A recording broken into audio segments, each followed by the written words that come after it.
ஊரில் இருக்கக்கூடிய நாச்சியார் திருக்கோயில் இதுதான். Well maintenance. நல்ல மத்தியானம் ஒரு நல்ல அன்னதானம் சாப்பிட்டேன்.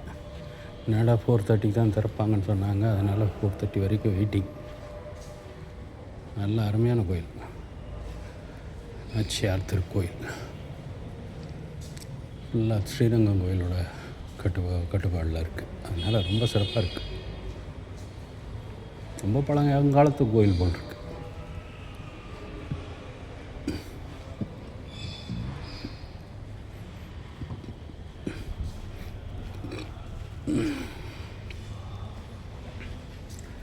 பிரமாதமாக இருக்குது. நம்மாழ்வார் சன்னதி திறந்துட்டாங்க. உள்ளே ராமானுஜர் இருக்கார், நம்மாழ்வார் இருக்கார். சிறப்பு.